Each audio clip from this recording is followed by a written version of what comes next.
Bonjour à tous, j'espère que vous allez bien. Dans cette nouvelle vidéo, nous allons parler du scénario pédagogique. Pourquoi il est important pour vous en tant que formateur, mais surtout comment vous pouvez le rédiger.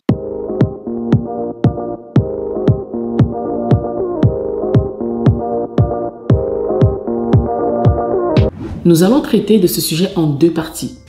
Dans cette première vidéo, nous allons parler du scénario pédagogique pour une formation en présentiel. Et dans une seconde vidéo qui va paraître un peu plus tard, nous allons parler du scénario pédagogique pour une formation en ligne.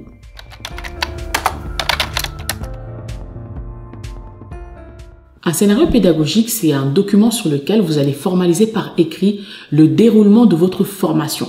Vous allez y décrire sous forme d'un tableau ou d'un mind mapping le déroulement détaillé de chaque séquence, sa durée, le contenu, les méthodes pédagogiques que vous allez utiliser, les activités, le type d'évaluation que vous allez intégrer dans votre journée de formation. C'est en quelque sorte une sorte de feuille de route qui va vous permettre de bien organiser votre formation. L'objectif de ce scénario pédagogique, c'est de vous donner un fil conducteur pour organiser votre journée de formation et surtout pour atteindre l'objectif final de la formation. Je vais vous donner 6 raisons pour lesquelles vous devez être capable de rédiger un scénario pédagogique en amont de votre formation.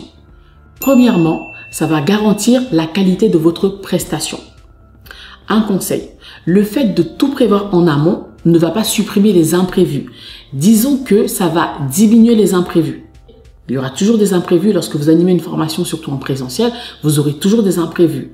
Mais au moins, le fait de rédiger ce scénario en amont va limiter les imprévus. Un conseil, ne faites jamais confiance à votre mémoire. Donc, inutile de vous dire, tiens, je vais tout préparer en amont, mais je ne vais pas cadrer les choses dans un document officiel. Je vais noter quelques petites choses, quelques petits éléments sur mon diaporama qui vont m'aider à délivrer le contenu de ma formation. Faites preuve de professionnalisme et préparez votre scénario pédagogique en amont de la formation. Deuxième raison, c'est un document officiel qui valide le contenu. Imaginez que vous travaillez pour un client entreprise ou un organisme de formation. Pour valider le contenu de la formation, le client aura besoin d'un aperçu. En transmettant le scénario pédagogique, vous permettez à votre client d'avoir une idée précise du déroulement détaillé de la formation. En bref, c'est le déroulement détaillé de ce que vous allez faire pendant la formation. Troisième raison, rédiger un scénario pédagogique vous garantit d'atteindre les objectifs de la formation. En rédigeant le scénario pédagogique, vous allez vous poser des bonnes questions, notamment grâce à la méthode CQQ-COQP, pour ceux qui la connaissent du moins. Grâce à cette méthode CQQ-COQP, vous allez faire un tour d'horizon des objectifs de la formation, du public cible, mais aussi de toutes les contraintes qui pourraient avoir un impact sur la formation. Et en rédigeant votre scénario pédagogique, vous allez y apporter les bonnes réponses. Quatrième raison, un scénario pédagogique vous met en sécurité lors de la prestation. Si vous courez le risque de tout faire à l'improviste, vous courez également le risque d'oublier de délivrer certaines informations essentielles pour vos apprenants. Alors que si vous avez tout préparé en amont, vous allez tout faire pour atteindre vos objectifs ou ceux fixés par le client. Et surtout, le plus important, respecter le timing de la formation si elle se déroule en présentiel. Sachant que même si vous avez fait votre scénario pédagogique, vous pouvez toujours le modifier. Un scénario pédagogique, ça se modifie pendant la formation, même après la formation. Ce n'est pas un document qui est figé pendant la formation. Si les apprenants vous disent que voilà, il y a une grève de la SNCF à 16h, il n'y a plus de train et que vous pouvez voir dans votre scénario pédagogique comment est-ce que vous pouvez jongler avec les temps de pause, etc. Bref, le scénario pédagogique vous permet également d'être flexible en cas d'imprévu. Cinquième raison, rédiger le scénario pédagogique aura un impact très important sur l'organisation de la formation. Et en termes d'organisation, je parle ici de l'organisation matérielle. Sixième et dernière raison, vous allez capitaliser sur votre formation. C'est un gain de temps. Pourquoi? Parce que si demain, vous devez effectuer une modification, imaginez que vous avez une formation qui est très réglementaire. Vous n'avez pas rédigé de scénario pédagogique, vous avez tout un bloc de support de formation. Si vous voulez apporter une modification à votre formation que vous animez en présentiel ou même en ligne, il suffit d'effectuer la modification sur votre scénario pédagogique pour vous en rappeler. Deuxième avantage dans cette capitalisation, c'est que ça facilite la transférabilité. Pourquoi? Parce que si vous souhaitez être remplacé par un autre formateur pour animer cette formation, un scénario pédagogique détaillé va permettre au formateur remplaçant de facilement organiser et animer la formation sans conséquence sur l'organisation ou encore sur les objectifs attendus par votre client. C'est très important, surtout si vous avez un organisme de formation ou si vous avez une équipe de formateurs internes. Nous allons entrer dans le vif du sujet. Je vais vous montrer à quoi ressemble un scénario pédagogique et surtout quelles sont les informations que vous devez y intégrer. Alors, voici à quoi ressemble mon scénario pédagogique global d'une formation en présentiel. Là, j'ai marqué toutes les informations sur l'intitulé, les objectifs, le format. Bref, je vous invite à regarder ce tableau et puis vous pouvez le reprendre pour rédiger votre propre scénario pédagogique. Ici, donc, j'indique la date, l'horaire. Concernant les horaires, pour caler la durée approximative, je vous conseille de faire une simulation d'animation. Par exemple, vous prenez votre diaporama avec un chrono. Si besoin, vous filmez la séance d'animation. Vous présentez votre formation comme vous le feriez le jour J. Sauf que ici, vous êtes seul. Pour que la durée corresponde, imaginez que vous avez prévu 25 minutes d'animation pour présenter une séquence. Après simulation, vous vous rendez compte qu'il vous faut 30 minutes.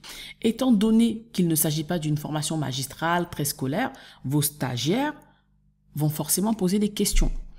Je vous conseille d'ajouter 10 minutes maximum à la durée initiale. Donc, vous avez prévu, après votre simulation d'animation, que la séquence va durer 30 minutes, rajoutez 10 minutes supplémentaires pour être sûr non seulement d'animer, mais également de prendre un temps pour répondre aux questions et discuter avec vos stagiaires sans stress. Pour la rubrique contenu, ici vous allez indiquer les grandes lignes qui seront abordées pendant la séquence. Le reste du contenu, comme je vous l'ai dit précédemment, va se trouver sur le diaporama ou dans votre support de formation.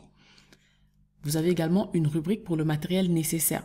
Pour animer votre formation dans de bonnes conditions, il vous faudra un certain matériel. Et pour ne rien oublier, je vous conseille de noter dans cette case tout ce dont vous aurez besoin pendant la formation.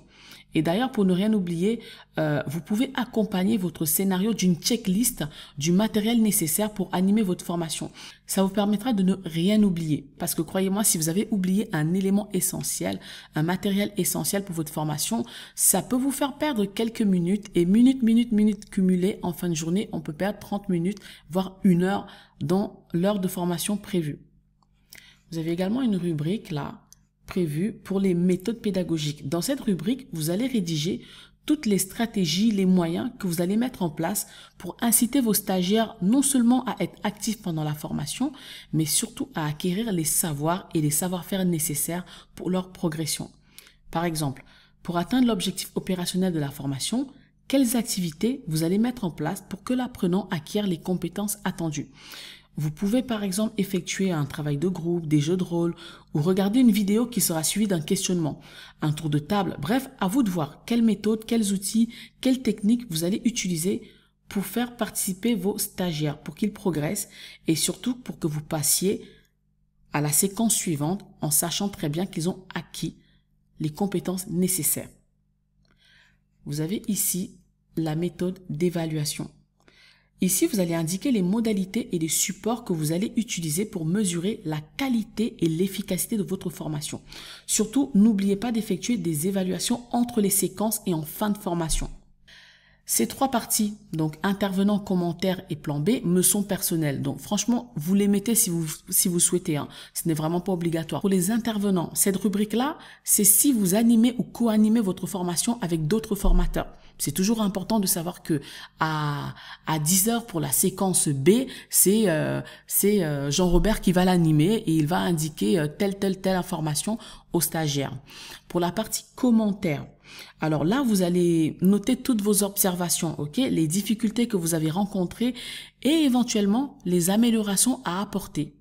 Alors, le plan B, cette rubrique m'est personnelle, donc ne vous sentez pas obligé de l'ajouter à votre scénario. Je l'ai ajouté Parce que j'ai des formations dont l'organisation ne dépend pas que de moi. Il peut arriver que une personne a oublié de faire son travail. Du coup, je me dis, si X a oublié de faire cette tâche-là, j'ai de quoi combler le vide pour mes stagiaires, pour que mes stagiaires ne s'ennuient pas pendant la formation. Voilà, nous sommes arrivés à la fin de cette séquence et comme je vous l'ai dit en début de vidéo, je ferai une seconde vidéo dans laquelle je vais vous présenter comment rédiger un scénario pédagogique pour une formation en ligne, pour une formation digitale. Merci et à bientôt.